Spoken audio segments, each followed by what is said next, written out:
குழம்பிய குட்டைக்குள் மீன்பிடிக்க முயற்சிக்கும் அரசியல்வாதிகள், சந்திரசேகர் குற்றச்சாட்டு. யாழ் தென்மராட்சியில் ஒரே இரவில் 5 வீடுகள் மீது தாக்குதல். யாழில் பிரஜாசக்தி விழிப்புணர்வு நிகழ்வு. யாழில் நீதிமன்ற வழக்குகளில் முன்னிலையாகாதவர்களுக்கு விசேட நடவடிக்கை. குண்டுதாரிக்கு நீர்கொழும்பு ஆலயத்தை காண்பித்த சுரேசலே.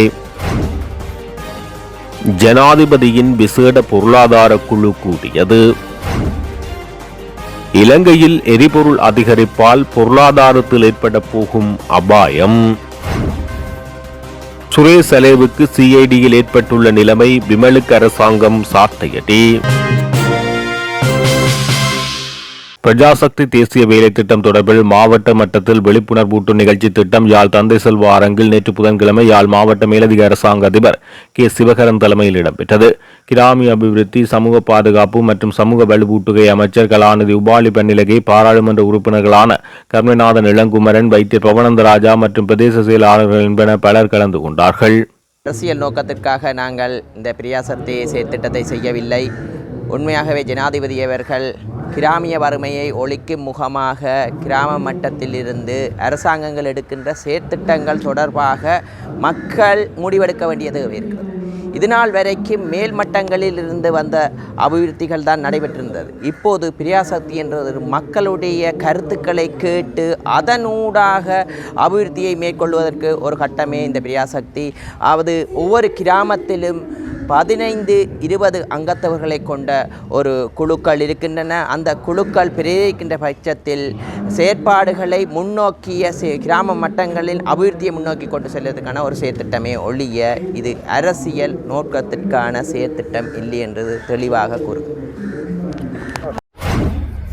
அனுர அரசாங்கம் இல்லை என்றால் டிட்பா புயல் மற்றும் இன்று ஏற்பட்டுள்ள நெருக்கடி நிலைமைகளினால் என்ன நிலைமை ஏற்பட்டிருக்கும் என்பது மக்களுக்கு தெரியும். அரசியல்வாதிகள் இன்று குழம்பிய குட்டைக்குள் மீன்பிடிக்க முயற்சிப்பதாக கடற்தொழில் நீரியல் வளத்துறை அமைச்சர் ராமலிங்கம் சந்திரசேகர் தெரிவித்துள்ளார். டிட்பா புயலினால் பாதிக்கப்பட்ட மீனவர்களுக்கான நஷ்ட ஈடு மற்றும் புதிய படகுகள் வழங்கும் நிகழ்வு நேற்று மட்டக்களப்பு பழைய மாவட்ட செயலக மண்டபத்தில் இடம்பெற்றது. மட்டக்களப்பு மாவட்ட பாராளுமன்ற உறுப்பினர் கந்தசுவாமி பிரபு தலைமையில் நடைபெற்ற இந்த நிகழ்வில் கடற்தொழில் நீரியல் வளத்துறை அமைச்சர் ராமலிங்கம் சந்திரசேகர் கலந்து கொண்டார். இந்த நிகழ்வில் மட்டக்களப்பு மாவட்ட அரசாங்க அதிபர் JS அருள்ராஜ், தேசிய மக்கள் சக்தியின் மட்டக்களப்பு மாநகர சபை உறுப்பினர் பனிதா செல்வ பெருமாள், கால்நடை மற்றும் காணி விவசாய அமைச்சின் மட்டக்களப்பு மாவட்ட இணைப்பாளர் திலகநாதன், சீனோ நிறுவனத்தின் பணிப்பாளர் ஐட் எதிரிசிங்க உட்பட பலர் கலந்து கொண்டனர். இதன்போது மட்டக்களப்பு மாவட்டத்தின் 14 பிரதேச செயலாளர் பிரிவுகளிலும் டிட்பா புயலினால் பாதிக்கப்பட்ட 16 மீனவ அமைப்புகளுக்கு இதன்போது சுமார் 2,69,70,000 ரூபாய் நஷ்டஈடு வழங்கப்பட்டதுடன் 12 மீனவர்களுக்கு புதிய மற்றும் திருத்தப்பட்ட படகுகள், இயந்திர படகுகள் அமைச்சரினால் வழங்கி வைக்கப்பட்டது. இந்த நிகழ்வில் மீனவ சங்க உறுப்பினர்கள், கடற்தொழில் நீரியல் வள திணைக்கள அதிகாரிகள், மீனவர்கள் என பல்வேறு தரப்பினரும் நிகழ்வில் கலந்து கொண்டனர். வளைகுடா போர்ன்ட்டு ஒன்று வந்துருக்கு. அந்த போருங்கிறது உண்மையிலேயே நம்மளை மாத்திரமல்ல உலகத்தையே ஆட்டி படைக்கின்ற ஒரு போராக மாறுது. அதனால் நம்ம எல்லாரும் பிரார்த்தனை தவிர எதுவும் இல்லை, இது சீக்கிரமாக முடிவுக்கு வரணும். அப்படி முடிவுக்கு வரையில் என்ன நடக்கும்? நாளைக்கு உதாரணம் சொல்லுங்களேன், எரிபொருள் விலையேற்றம், அதோட என்ன நடக்கும்? எல்லா பொருட்களோட விலையும் அதிகரிக்கும். பஸ் கட்டணம், ஏனைய பொருட்களோட விலை, ஏன்னா டிரான்ஸ்போர்ட் விலை எல்லாமே அதிகரிக்க போகும். அப்போ அதனால இதனுடைய தாக்கங்கிறது பெரிய தாக்கம். ஏன்? நமது நாடுங்கிறது நம்ம ஏனைய வருமானங்களை ஈட்டிக் கொண்டிருக்கின்ற நாடல்ல. நமது நாடுங்கிறது இந்த நாட்டில் எண்ணெயை கொண்டு வந்து அதை களஞ்சியப்படுத்துறதுக்கு 30 நாளுக்கு தான் களஞ்சியப்படுத்த முடியும். 30 நாட்கள் கூடுனா 38 நாட்கள் இல்லை, களஞ்சியப்படுத்தக்கூட இல்லை, களஞ்சிய சாலை இல்லை.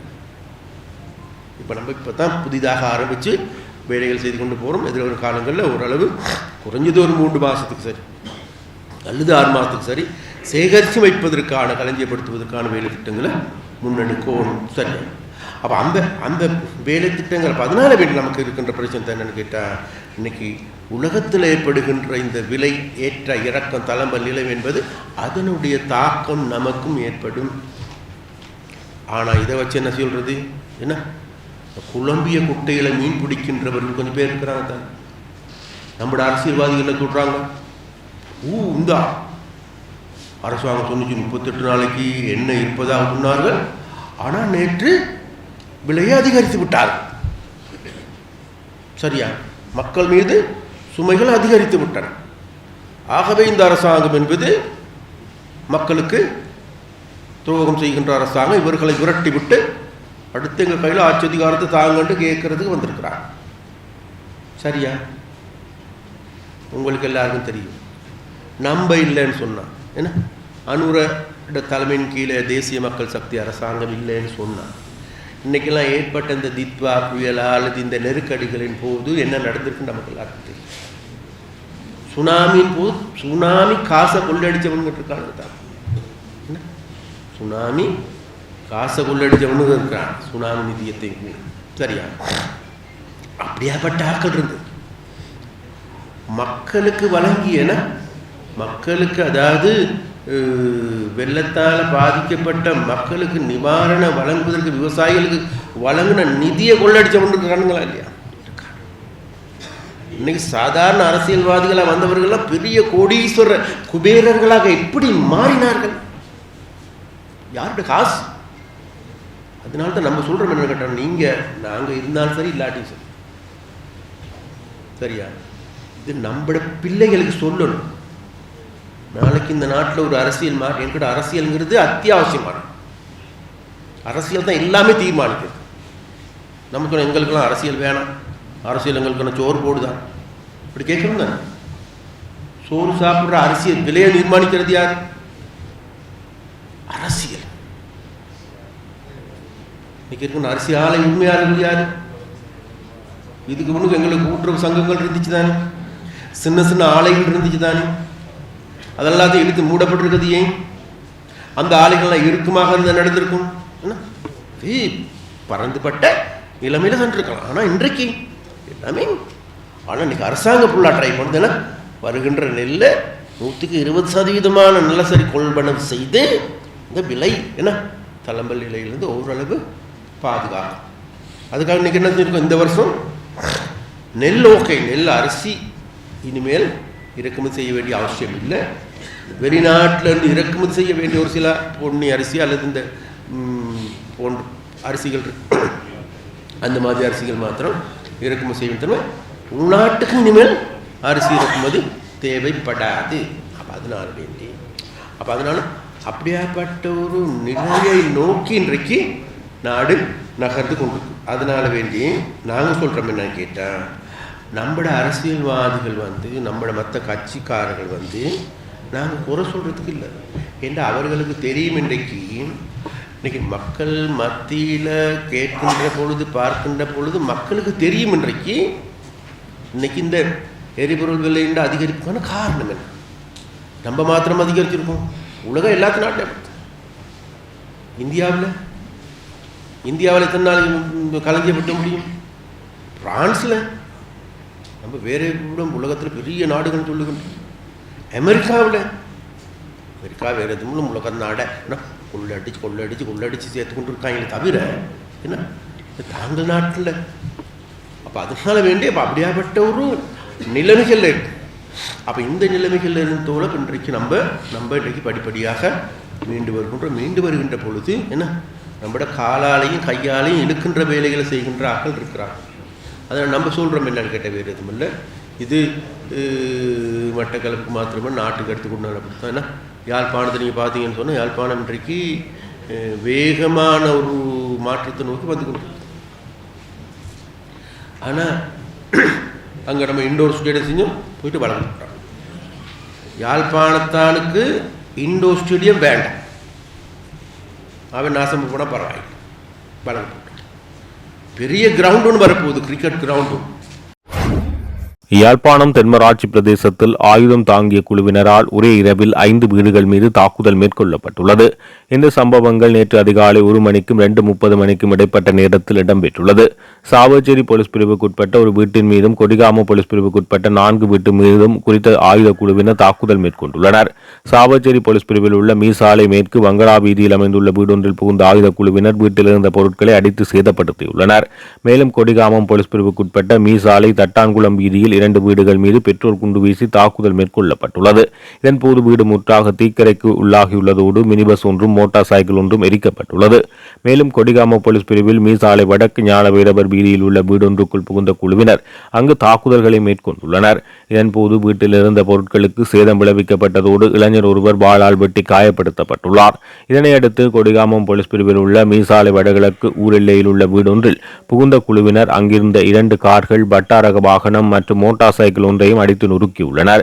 இதன்போது கிராமத்து இளைஞர்களால் தாக்குதல் மேற்கொண்டவர்களில் 4 பேர் பிடிக்கப்பட்டனர். ஏனையவர்கள் தப்பியோடியுள்ள நிலையில் அவர்கள் விட்டுச் சென்ற 2 மோட்டார் சைக்கிள், 2 வாள் மற்றும் கொட்டன்கள் போலீசாரால் மீட்கப்பட்டுள்ளது. சம்பவ இடத்துக்கு வருகை தந்த தடவையில் போலீசார் மேலதிக விசாரணைகளை மேற்கொண்டு வருகின்றனர். உயிர்த்த ஆயுத குண்டு தாக்குதல் தொடர்பான விசாரணைகளுக்காக பயங்கரவாத தடை சட்டத்தின் கீழ் தடுப்பு காவலில் வைக்கப்பட்டுள்ள அரச புலனாய்வு சேவையின் முன்னாள் பிரதானி மேஜர் ஜெனரல் சுரேஷ் சாலேவுக்கு எதிராக 3 பிரதான குற்றச்சாட்டுகள் முன்வைக்கப்பட்டுள்ளதாக குற்றப்புலனாய்வு திணைக்களம் நேற்று நீதிமன்றத்தில் தெரிவித்தது. குற்றப்புலனாய்வு திணைக்களம் சமர்ப்பித்த 25 பக்கங்கள் கொண்ட மேலதிக அறிக்கையில் 2018 நவம்பர் 29 அன்று பவுனதீவில் 2 போலீஸ் உத்தியோகத்தர்கள் கொல்லப்பட்டமை மற்றும் 2019 ஏப்ரல் 26 அன்று சாய்ந்தமருது வீட்டில் நிகழ்ந்த குண்டுவெடிப்பு தொடர்பான விசாரணைகள் திட்டமிட்டு திசை திருப்பியமை, அதனோடு இராணுவ புலனாய்வு பிரிவின் உறுப்பினர் ஒருவரை பயன்படுத்தி நீர்கொழும்பு கட்டுவாப்பட்டி தேவாலயத்தை முஸ்லிம் அடிப்படைவாதிகளுக்கு சுரேஷ் சாலே அடையாளம் காட்டி கொடுத்துள்ளதாக விசாரணைகளில் தெரிய வந்துள்ளதாக தகவல்கள் வெளியாகியுள்ளன. மத்திய கிழக்கு நாடுகளுக்கான விமான சேவைகள் தொடர்பான புதிய அறிவிப்பை ஸ்ரீலங்கன் ஏர்லைன்ஸ் நிறுவனம் வெளியிட்டுள்ளது. இதன்படி இன்று மற்றும் நாளை கொழும்பு மற்றும் துபாய்க்கு இடையிலான சில வானூர்தி சேவைகள் ரத்து செய்யப்பட்டுள்ளதாக இந்த நிறுவனம் அறிவித்துள்ளது. கொழும்பிலிருந்து துபாய் நோக்கி பயணிக்கும் ஜூஎல் 231 மற்றும் துபாயிலிருந்து கொழும்பு நோக்கி பயணிக்கும் ஜூஎல் 232 ஆகிய விமான சேவைகள் இவ்வாறு ரத்து செய்யப்பட்டுள்ளன. இந்த மாற்றங்களினால் பாதிக்கப்படும் பயணிகள் தங்களது விமான பயண நிலை குறித்து மேலதிக விவரங்களை அறிந்து கொள்ள www.srilankan.com என்ற இணையதளத்தை பார்வையிடுமாறு கேட்டுக் கொள்ளப்பட்டுள்ளனர். அத்துடன் மேலதிக உதவிகள் தேவைப்படும் பயணிகள் இலங்கைக்குள் 1979 என்ற தொலைபேசி இலக்கம் ஊடாகவும் சர்வதேச ரீதியாக 9411777197 என்ற இலக்கத்தின் ஊடாகவும் ஸ்ரீலங்கன் ஏர்லைன்ஸ் உலகளாவிய தொடர்பு மையத்தை தொடர்பு கொள்ளலாம் என அறிவிக்கப்பட்டுள்ளது. இது தவிர அருகில் உள்ள ஸ்ரீலங்கன் ஏர்லைன்ஸ் அலுவலகம் அல்லது பயண முகவர்களையும் அணுக முடியும் என தெரிவிக்கப்பட்டுள்ளது. குற்றப்புலனாய்வு திணைக்களத்தில் விசாரணை செய்யப்பட்டு வரும் சுரேஷ் சாலே தொடர்பில் முன்னாள் அமைச்சர் பிமல் வீரவன்ச வெளியிட்ட கூற்றுக்களை அரசாங்கம் நிராகரித்துள்ளது. அரச புலனாய்வு சேவையின் முன்னாள் தலைவரான ஓய்வு பெற்ற மேஜர் ஜெனரல் சுரேஷ் சாலே குற்றப்புலனாய்வு திணைக்களத்தின் மோசமாக நடாத்தப்படுவதாக விமல் தெரிவித்திருந்த நிலையில் அமைச்சர் நலிந்த ஜெயதிச அதற்கு பதிலளித்துள்ளார். இதன்படி தனக்கு தெரிந்தவரை சிஐடியில் இருந்து இதுபோன்ற நிலைமைகள் குறித்து எந்த முறைப்பாடுகளும் வரவில்லை என அமைச்சர் தெரிவித்துள்ளார். விசாரணைகளுக்காக தடுத்து வைக்கப்பட்டுள்ள சலே செய்தித்தாள்களை விரித்து தூங்க கட்டாயப்படுத்தப்படுவதாகவும், எலிகள் அவர் மீது ஓடுவதாகவும், மோசமான சுகாதார நிலைமைகளுக்கு மத்தியில் அவர் கடுமையான அசௌகரியங்கள் முகம் கொடுப்பதாக பிமல் குற்றம் சாட்டினார். இந்த நிலையில் பல சந்தேக நபர்கள் முன்னர் விசாரணைக்காக சிஐடி 4வது மாடிக்கு அழைத்து செல்லப்பட்டதாகவும், அத்தகைய நிலைமைகள் குறித்து யாரும் முறைப்பாடு அளிக்கவில்லை என அமைச்சர் நலிந்த ஜெயதிச சுட்டிக்காட்டினார். இதுபோன்ற குற்றச்சாட்டுகள் முன்வைக்கப்பட்டிருந்தால் சிஐடி இந்த விடயத்தை ஆராய்ந்து தேவைப்பட்டால் விசாரணை நடாத்த முடியும் என அவர் குறிப்பிட்டுள்ளார். யாழ்ப்பாணம் நீதவான் நீதிமன்றத்தின் வழக்கு தவணைகளின் போது தொடர்ச்சியாக நீதிமன்றத்தில் முற்படாத பல்வேறு குற்றச்சாட்டுகளுடன் தொடர்புடைய 6 சந்தேக நபர்களுக்கு எதிராக திறந்தபடியாணை பிறப்பிக்கப்பட்டதுடன் குறித்த சந்தேக நபர்கள் 1 மாதத்துக்குள் நீதிமன்றத்தில் முன்னிலையாகாவிடில் அவர்களது சொத்துக்கள் முடக்க தீர்மானிக்கப்பட்டுள்ளது. இது தொடர்பிலான நீதிமன்ற உத்தரவு போலீசாரினால் சந்தேக நபர்களின் வசிப்பிடங்களிலும் பொது இடங்களிலும் காட்சிப்படுத்தப்பட்டுள்ளது. பிராந்திய விசேட குற்ற விசாரணை பிரிவு பொறுப்பதிகாரி பத்திராஜா, யாழ்ப்பாண தலைமையக குற்றத்தடுப்பு பிரிவு போலீஸ் பொறுப்பதிகாரி இண்டிகா ஆகியோரின் நேரடி பங்கேற்புடன் குறித்த நடவடிக்கை நேற்று முன்னெடுக்கப்பட்டது. நீதிமன்ற கட்டளை காட்சிப்படுத்தப்பட்ட இன்றைய நாளிலிருந்து எதிர்வரும் 30 நாட்களுக்குள் குறித்த நபர்கள் யாழ்ப்பாண நீதவான் நீதிமன்றத்திலோ யாழ்ப்பாண தலைமையக போலீஸ் நிலையத்திலோ காலை 9 மணி முதல் 3 மணிக்கு இடையில் தோன்றுமாறு குற்றவியல் நடைமுறை சட்டக்கோவையின் பிரகாரம் மன்று கட்டளை பிறப்பித்துள்ளது. அவ்வாறு தவறும் பட்சத்தில் குறித்த நபரின் அசையும் அசையா சொத்துக்கள் முடக்கும்படி மன்று கட்டளையிட்டுள்ளது. குறித்த கட்டளையில் தமிழ் மற்றும் சிங்கள மொழியில் ஒட்டப்பட்டதுடன் போலீசாரால் ஒலிபெருக்கி மூலமும் அறிவிக்கப்பட்டது.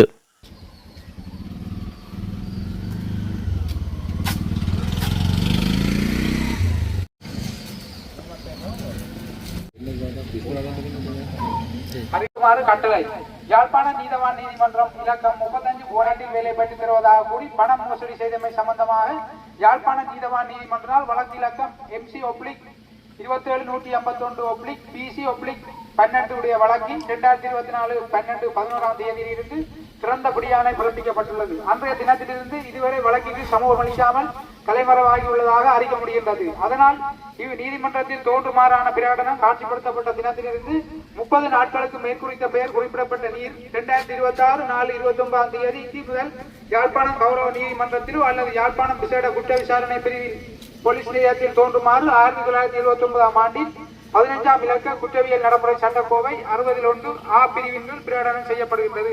அவ்வாறு முற்படாத சந்தர்ப்பத்தில் மேலே பெயர் குறிப்பிடப்பட்ட தங்களுக்கு சொந்தமான அசைவுள்ள அல்லது அசைவற்ற ஆதனங்களை மேற்குறித்த சட்டத்தின் 61ஆம் பிரிவின் கீழ் கைப்பற்றப்படும் என பிரகடனம் செய்கிறேன். நீதவான் நீதிமன்றம் யாழ்ப்பாணம்.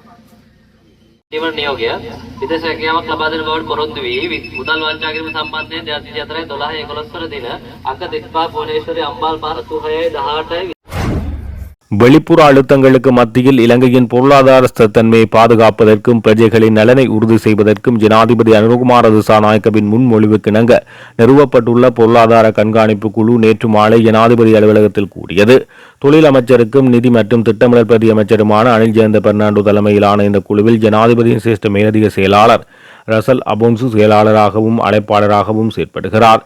மத்திய வங்கி ஆளுநர் நந்தலால் வீரசிங்க, திரிசேரி செயலாளர்களான ரசன சூரிய பெரும, ஜனாதிபதியின் சிரேஷ்ட ஆலோசகரான ஹான்ஸ் விஜய் சூரிய மற்றும் துமிந்த கலங்குமுவ, கைத்தொழில் மற்றும் தொழில் முயற்சியாமை அபிவிருத்தி அமைச்சின் செயலாளர் திலகாஜய சுந்தர, இலங்கை பெட்ரோலிய கூட்டுத்தாபனத்தின் தலைவர் டிஜேஎஸ் ராஜகருணா, லிட்ரோ கேஸ் லங்கா நிறுவனத்தின் தலைவர் சன்ன குணவர்த்தன, இலங்கை துறைமுக அதிகார சபையின் தலைவர் பராக்கிரம திசாநாயக்க, இலங்கை ஏற்றுமதி அபிவிருத்தி சபையின் தலைவர் மங்கள விஜயசிங்க, வெளிநாட்டு முதலீடு தொடர்பான ஜனாதிபதியின் விசேட பிரதிநிதி ஹனீப் ஜூசுப், இலங்கை தேயிலை சபையின் தலைவர் ஆர்.கே. உபயசேகர, இலங்கை சுற்றுலா அபிவிருத்தி அதிகார சபையின் தலைவர் புத்திக கோவாசம், வெளிநாட்டு வேலைவாய்ப்பு மற்றும் சுற்றுலாத்துறை அமைச்சின் மேலதிக செயலாளர் உள்ளிட்டோர் இந்த குழுவின் உறுப்பினர்களாக செயற்படுகின்றனர். தற்போது மத்திய கிழக்கு பிராந்தியத்தில் நிலவும் போர் சூழலினால் ஏற்பட்டுள்ள உலகளாவிய பொருளாதார ஸ்திரமற்ற நிலைமையினால் இலங்கை பொருளாதாரத்துக்கு ஏற்படக்கூடிய மோசமான பாதிப்புகள் மற்றும் அந்த நிலைமையினால் சந்தை நிலைமையை ஸ்திரப்படுத்த மற்றும் பிரஜைகளின் பாதுகாப்புக்கு மேற்கொள்ள வேண்டிய துரித நடவடிக்கைகள் குறித்து இங்கு விரிவாக ஆராயப்பட்டது.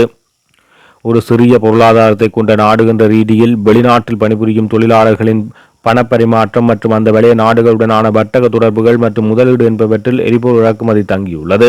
அதனால் இலங்கைக்கு வெளிப்புற பொருளாதார அதிர்வுகளில் இருந்து பாதுகாத்துக் கொள்ளும் எச்சரிக்கை மற்றும் அவற்றை தொடர்ச்சியாக கண்காணித்து மேற்கொள்ள வேண்டிய முக்கியமான கொள்கை ரீதியான நடவடிக்கைகள் தொடர்பாக இதன்போது ஆராயப்பட்டது. டீசல் விலை அதிகரிப்பால் போக்குவரத்து கட்டணங்கள் உயரும் நிலையில் தேநீர் உள்ளிட்ட அனைத்து பொருட்களின் விலையும் அதிகரிக்கும். இதன் மூலம் நாட்டுக்குள் பெரும் பணவீக்கம் ஏற்படும் அபாயம் உள்ளதாக பயம்ப பல்கலைக்கழக கணக்கியல் பீட பேராசிரியர் அமித் மெர்சிர் பெரேரா தெரிவித்துள்ளார். எரிபொருட்களுக்கான விலை அதிகரிப்பு தொடர்பில் கருத்து தெரிவிக்கையில் இவ்வாறு குறிப்பிட்டுள்ளார். இது தொடர்பில் அவர் மேலும் குறிப்பிடுகையில், அரசாங்கம் மக்களுக்கு தாங்கிக் கொள்ள முடியாத அளவுக்கு எரிபொருட்களுக்கான விலை அதிகரித்துள்ளது. அதே நேரம் எரிபொருட்களின் விலை திருத்தம் மேற்கொள்ளும் போது நாங்கள் சர்வதேச நாணய நிதியத்துடன் செய்து கொண்டுள்ள இணக்கப்பாடுகளுக்கு அமைய விலை சூத்திரத்துக்கு அமையவே மேற்கொள்ள வேண்டும். அதன் பிரகாரம் மாதத்தின் ஆரம்பத்திலேயே இந்த திருத்தம் மேற்கொள்ளப்படுகிறது. சில தினங்களுக்கு முன்பு எரிபொருட்களுக்கான விலை திருத்தம் மேற்கொள்ளப்பட்டது என்றாலும் தற்போது மாதத்தின் நடுப்பகுதியில் எரிபொருட்கான விலை திருத்தம் மேற்கொள்ளப்பட்டிருக்கிறது. உலக சந்தையில் மசகு எண்ணெய் விலை அதிகரித்துள்ளதாலேயே இந்த விலை அதிகரிப்பு காரணம் என அரசாங்கம் தெரிவித்து வருகிறது. உலக சந்தையில் மசகு எண்ணெயின் பெரல் $115 வரை அதிகரித்துள்ளது. இதன் அடிப்படையில் இங்கு விலை அதிகரிக்கப்பட்டது. அதே நேரம் தற்போது உலக சந்தையில் $80 முதல் $90 வரை பெரல் ஒன்றின் விலை குறைந்துள்ளது. இதன் பிரகாரம் எரிபொருள் விலை குறைவடைய வேண்டும். அதன் பிரகாரம் அரசாங்கம் தற்போது எரிபொருட்களுக்கு விலை அதிகரிப்பு செய்திருப்பது நியாயமானதா என கேட்கிறோம். அத்துடன் ஒரு மாத காலத்துக்கு தேவையான எரிபொருள் கைவசம் இருப்பதாக அரசாங்கம் தெரிவித்தது. அரசாங்கம் கைவசம் இருந்த எரிபொருட்களையே தற்போது அரசாங்கம் விநியோகித்து வருகிறது. அப்படியாயின் கைவசம் இருந்த எரிபொருட்களுக்கு அரசாங்கம் எவ்வாறு விலை அதிகரிப்பு செய்ய முடியும் என கேள்வி எழுகிறது. அரசாங்கத்தின் இந்த நடவடிக்கையை பார்க்கும் போது கருப்பு கடை முதலாளிமார் மேற்கொள்ளும் நடவடிக்கையை அரசாங்கம் மேற்கொள்கிறது என்ற நியாயமான சந்தேகம் மக்கள் மத்தியில் எழுகிறது என தெரிவித்துள்ளார்.